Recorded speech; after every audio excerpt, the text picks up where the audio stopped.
आम्बेडकर का राजनीतिक करियर 1926 में शुरू हुआ और 1956 तक वो राजनीतिक क्षेत्र में विभिन्न पदों पर रहे। दिसंबर 1926 में बॉम्बे के गवर्नर ने उन्हें बॉम्बे विधान परिषद के सदस्य के रूप में नामित किया।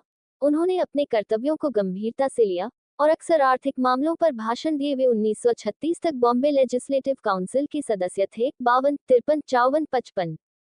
13 अक्टूबर 1935 को आम्बेडकर को सरकारी लॉ कॉलेज का प्रधानाचार्य नियुक्त किया गया और इस पद पर उन्होंने 2 वर्षों तक कार्य किया। उन्होंने दिल्ली विश्वविद्यालय के रामजस कॉलेज के संस्थापक श्री राय केदारनाथ की मृत्यु के बाद इस कॉलेज के गवर्निंग बॉडी के अध्यक्ष के रूप में भी कार्य किया। 56 आम्बेडकर बम्बई, अब मुंबई में बस गए।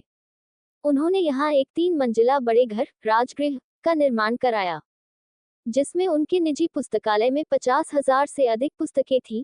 तब ये दुनिया का सबसे बड़ा निजी पुस्तकालय था। 57 इसी वर्ष 27 मई 1935 को उनकी पत्नी रमाबाई की एक लंबी बीमारी के बाद मृत्यु हो गई। रमाबाई अपनी मृत्यु से पहले तीर्थयात्रा के लिए पंढरपुर जाना चाहती थी, पर आम्बेडकर ने उन्हें इसकी इजाजत नहीं दी। आम्बेडकर ने कहा कि उस हिंदू तीर्थ में जहां उनको अछूत माना जाता है, जाने का कोई औचित्य नहीं है।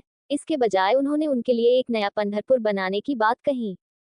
1936 में आम्बेडकर ने स्वतंत्र लेबर पार्टी की स्थापना की, जो 1937 में केंद्रीय विधानसभा चुनावों में 13 सीटें जीती। 58 आम्बेडकर को बॉम्बे विधानसभा के विधायक के रूप में चुना गया था। वह 1942 तक विधानसभा के सदस्य रहे और इस दौरान उन्होंने बॉम्बे विधानसभा में विपक्ष के नेता के रूप में भी कार्य किया। 59-60 इसी वर्ष आम्बेडकर ने 15 मई 1936 को अपनी पुस्तक एनिहिलेशन ऑफ कास्ट, जाति प्रथा का विनाश प्रकाशित की, जो उनके न्यूयॉर्क में लिखे एक शोधपत्र पर आधारित थी।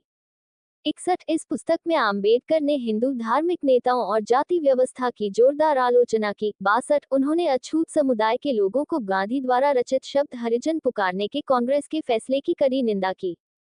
63-57 बाद में 1955 के बीबीसी साक्षात्कार में उन्होंने गांधी पर उनके गुजराती भाषा के पत्रों में जाति व्यवस्था का समर्थन करना तथा अंग्रेजी भाषा पत्रों में जाति व्यवस्था का विरोध करने का आरोप लगाया। 64-65 all India scheduled castes federation